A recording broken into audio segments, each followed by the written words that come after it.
Hello guys, இன்னைக்கு கால் level அசிஷின் மான்வாவோட episode 73 எதாவது பார்க்க போகிறோம். எபிசோடுக்குள்ளே போகிறதுக்கு முன்னாடி ஒரு 2K லைக்ஸ் ஏச்சும் போடுங்க. ஏன்னா அப்போ தான் நிறைய பேருக்கு ரெக்கமெண்ட் ஆகும். தொடர்ந்து இந்த சீரீஸை நல்லா கண்டினியூ பண்ண முடியும். சரி வாங்க, நம்ம டைம் மிஸ் பண்ணாமல் எப்பிக்குள்ளே போகலாம். எப்பிக்கோட ஆரம்பத்திலேயே நம்ம ஷாயோட நிலைமை ரொம்ப மோசமாக இருக்குது. ரொம்ப அவளுக்கு வலிக்குது. அங்கே அழுகுறதை தாண்டி வேற எதுவுமே அவளால் பண்ண முடியல. அப்புறம் அவளுக்கு ஒரு ஐடியா ஆகுது, எப்படியாச்சும் கேம்குள்ளே போயிட்டா இந்த வலி வந்து அவளுக்கு தெரியாதுல்ல, அதனால அவள் கேம்குள்ளே போகலாம் அப்படின்னு ட்ரை பண்ணுறா. ஆனால் அந்த இடத்துல ஃபீல்ட் அப்படின்னு ஒரு நோட்டிஃபிகேஷன் வருது. ஏன்னா நீங்கள் காம்பேக் பண்ணுற ஸ்டேட்டில் இருக்கீங்க, அதனால கேம்குள்ளே உங்களால் போக முடியாது. என்னது, என்ன இது, என்னால் கேம்குள்ளே போக முடியாதா? இது என்ன கதையாக இருக்கு? நான் பெருசாக என்ன ஆசைப்பட்டேன், இந்த மாதிரி ஜஸ்ட்டு என்னோட வீடை விற்கணும், ஒரு நிம்மதியான வாழ்க்கையை வாழணும் அப்படின்னு தான் நான் ஆசைப்பட்டேன். ஆனால் ஏன் இப்படி எனக்கு நடக்குது? இந்த மாதிரி நான் இப்படியே இறந்து போயிடுவேனா?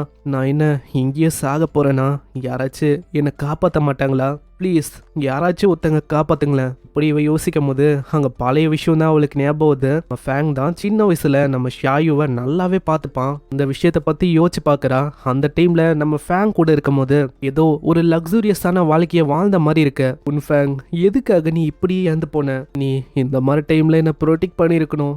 ஏன் நீ என்னை ப்ரொடெக்ட் பண்ணல? இப்படி இவ ரொம்ப கஷ்டப்பட்டு அழுவும் போது அந்த இடத்துல அவளோட உடம்பு தன்னால ஹீல் ஆகுது. பார்க்குற நம்ம ஷாயு ரொம்ப ஆச்சரியமாகறா. ஆமாம், என்ன இது ஹீலிங் ஸ்பெல் தானே? அப்போனா யாரோ ஒருத்தங்க இங்கே வந்திருக்காங்களா? யாரு என்னை காப்பாத்துறா? அப்புறம் தான் தெரியுது, இந்த ஹீலிங்கை பண்ணுறது வேற யாரும் இல்லை, அந்த சைக்கோ ரெண்டு தான்.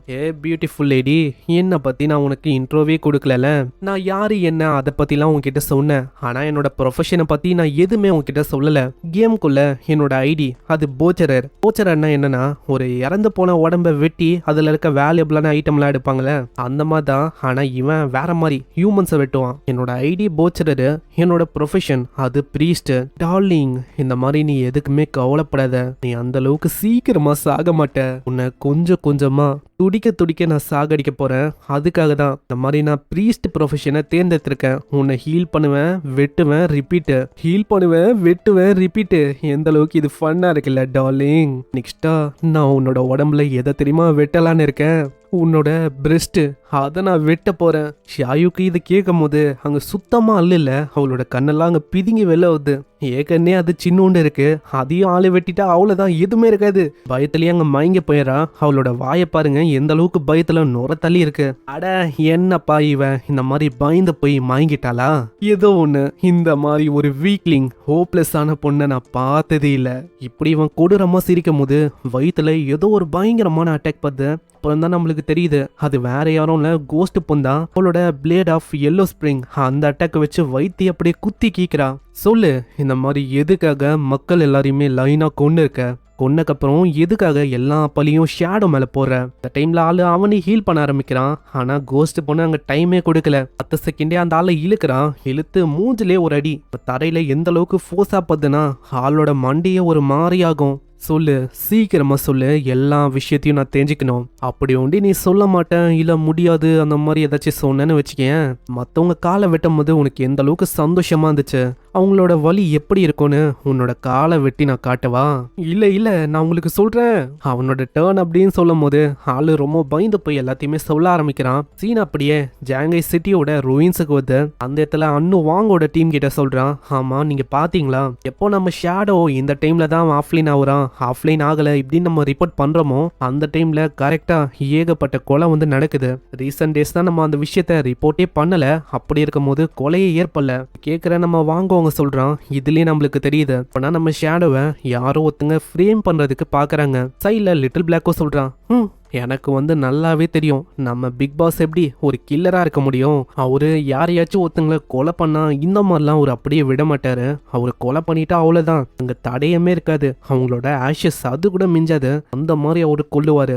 அப்படி இருக்கும் போது எப்படி முட்டாள் மாதிரி பாடிஸ் அங்க இங்கெல்லாம் அவரு விட வாய்ப்பே இல்லை. இப்படின்னு அவ பாராட்டுறாளா இல்ல ஒரு வில்லனா அவ போர்ட்ரேட் பண்றாளா என்ன விஷயம் நம்மளுக்கு தெரியல. அங்க அண்ணுவும் சொல்றான், நம்ம எல்லாருக்குமே தெரியும் பாஸ் வந்து இப்படி பண்ண வாய்ப்பே இல்லை, நம்மளுக்கு இந்த விஷயம் வந்து தெரியும், ஆனால் நல்லா யோசிங்க, பப்ளிக் வந்து இந்த விஷயத்த நம்புமா?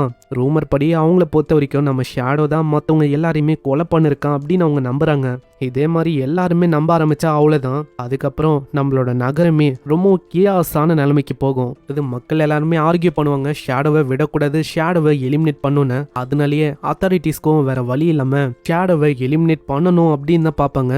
என்னதான் நம்ம ஷேடோ இன்னசென்ட்டா இருந்தாலும் இது கேட்குற லிட்டில் பிளாக் அவங்க கேட்குறா, ஆமா நீங்க என்ன யோசிக்கிறீங்க? அத்தாரிட்டிஸால நம்ம ஷேடோவை தோக்கடிக்க முடியுமா என்ன? இல்ல, கண்டிப்பா முடியாது. ஏன்னா ஷேடோ பல மடங்கு ரொம்ப ஸ்ட்ராங்கு. சொன்ன மாதிரி விஷயம் போச்சுன்னா தான் நிறைய பேர் இறந்து போவாங்க, எக்கனாமியே ரொம்ப வீக் ஆயிடும். அந்த டைம்ல வேற நாட்டுல இருக்க ஒரு ஆளுங்களும் நம்ம எக்கனாமியை இன்னமும் மோசமாக்கணும்னு சொல்லி நம்மள தாக்குவாங்க. இப்படின்னு இந்த விஷயத்தெல்லாம் சொல்ல அவங்க 2 பேரும் இன்னமும் அவங்க ஷாக் ஆகுறாங்க. அங்க வாங்க சொல்றான். அதனால்தான் இப்பயே நம்ம ஷேடோ மேல இருக்க அந்த கெட்ட பேரை நீக்கியாகணும். இதை யாரு ஃப்ரேம் பண்றா அப்படின்னு நம்ம கண்டுபிடிக்கணும். அவங்க அண்ணும் யோசிக்கிறா, நம்ம ஷாங்காய் சிட்டியோட அத்தாரிட்டிஸ்ல ஒரே ஒரு பர்சனுக்கு தான் நம்ம ஷேடோனா பிடிக்கவே பிடிக்காது. அந்த பர்சன் இப்படின்னு அவ யோசிக்க சீன்ல நம்ம மணாலி அங்க காட்டுறாங்க. நம்ம அண்ணு யோசிச்சதும் மணாலி அங்க தான். ஆளுக்கு ரொம்ப டென்ஷனா இருக்கு. ஏன்னா நம்ம ஷேடோ எப்போ அவன் கேம்குள்ள போறான், எப்போ அவன் வெளியில வரான், எந்த விஷயமும் தெரியல. எனக்கு இப்போ ரொம்ப பயமா இருக்கு. ஏன்னா அந்த போச்சரர், அந்த சைக்கோ கொலைக்காரன், ஒரு பைத்தியக்காரன், ரீசெண்டா 2 நாளாவே அவன் கொலை பண்ணல. அப்படி இருக்கும்போது சைக்கோத்தனமா ஏதாச்சும் பண்ணி தொலைச்சிட போறான் அப்படின்னு எனக்கு பயமா இருக்கு. ஒரு சைடு நம்ம அண்ணுவை நினைச்சதா உனக்கு கவலை.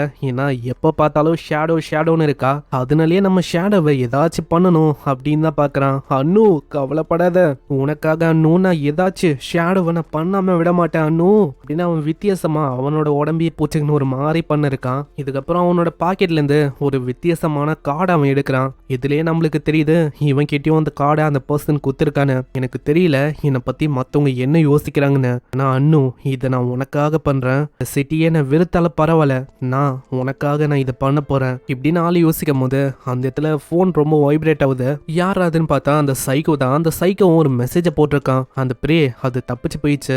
இப்போ எனக்கு 3 இயர்ஸுக்கான லைஃப் எனர்ஜி வேணும். ஏன்னா அப்பதான் என்னால ஒரு ட்ராக்கிங் ஸ்கில்லை வந்து எக்ஸ்ட்ராக்ட் பண்ண முடியும். அதனால சீக்கிரமா நான் சொல்ற அட்ரஸுக்கு வா, அங்க வந்து 3 இயர்ஸுக்கான லைஃப் எனர்ஜியை கொடு இப்படின்னு ஒரு மெசேஜ் அங்க வரும். இதனால ஆளு ரொம்ப கடுப்பாகிறான். அந்த சைக்கோ கொலைக்காரனை நான் என்ன பண்றது, ஒரு சிம்பிளான வேலையை நான் கொடுத்தேன், அதை கூட அவனால சரியா பண்ண முடியல. இதே மாதிரி போச்சுன்னா அவ்வளவுதான், எல்லா பிளானும் வேஸ்ட் ஆயிடும். இப்போ நானே அந்த இடத்துக்கு போற மாதிரி இருக்கு. அதுக்கப்புறம் சீன் அப்படியே அதே இடத்துக்கு வந்து அந்த இடத்துக்கு ஃபைனலி மணாலி அங்க வந்துடுறான். ஹே போச்சர், நான் வந்துட்டேன் ஃபைனலா.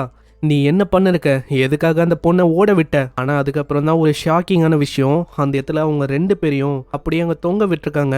அதை பாக்குற மணாலி அங்க ரொம்ப ஷாக் ஆகுறான். இதை அவன் ஷாக்கிங்கா பார்க்கும்போது திடீர்னு நம்ம கோஸ்ட் பொண்ணோட அதே பிளேடு அது படு வேகமா அவனை பிடிக்க ஆரம்பிக்குது. இந்த இடத்துல ஆளோ வசமா மாட்டிக்கிறான். ஹோய், எதுக்காக இந்த மாதிரி என்னோட மாஸ்டர் ஷேடோ ஒரு ஃப்ரேம் பண்ண பாக்குற? அது எல்லாத்துக்குமே பின்னாடி மாஸ்டர் மைண்டா இருக்கிறது நீயா? ஆமா, என்ன நீ சொல்ல இருக்க? உன்னோட மாஸ்டரா? நான் யாருன்னு உனக்கு தெரியுமா? என்னை போக விடு. எனக்கு நல்லாவே தெரியும். இந்த போச்சரர் அவன் வந்து எல்லாத்தையுமே எனக்கு சொன்னான். நீ தான் இந்த ஜாங்கை சிட்டில நிறைய ஆளுங்களை கொலை பண்ணி அங்கங்க பாடியை பரப்பி விட்டு ஷேடோ மேல எல்லா பழியும் போற போல. ஹே போச்சரர், உனக்கு ப்ராமிஸை நான் பண்ண மாதிரியே உன்னை விடுறேன். போ போச்சரர், நீ ஆசைப்பட்ட மாதிரியே என்ன வேணா பண்ணு. இது உனக்கான ரிவார்டு. அதனால ஜாலியா என்ஜாய் பண்ண. ரொம்ப நன்றி, இந்த விஷயத்துக்காக தான் நான் வெயிட் பண்ணேன் அப்படின்னு ஆளு கொடூரமான ஆறாவோட அங்க நிக்க எங்கே இந்த எபிசோட முடியுது. இந்த சைக்கோ எப்படி கண்ட்ரோலுக்கு வந்தான் அப்படின்னு யோசிக்கிறீங்களா? அதாங்க கோஸ்ட் பொண்ணு கிட்ட ஷேரிங்கன் மாதிரி ஒரு விஷயம் இருக்குல்ல, அந்த ஆட்ரிபியூட் மூலமா இல்யூஷன்ல போட முடியும். அந்த விஷயம் தான் இப்போ ஏற்பட்டிருக்கு. அதனால தான் இப்போ முழுமையா நம்ம கோஸ்ட் பொண்ணோட கண்ட்ரோல்ல இருக்கான். இதுக்கப்புறம் தான் இன்னமும் நல்லா இருக்கும். ஸோ மிஸ் பண்ணாம பாக்குறதுக்கு சப்ஸ்கிரைப் பண்ணிக்கோங்க. ஏன்னா அப்பதான் ஒரு எபிசோட நோட்டிபிகேஷனா வரும். நான் உங்களை நெக்ஸ்ட் எபிசோட்ல சந்திக்கிறேன். தேங்க்யூ ஃபார் வாட்சிங். சைனரா.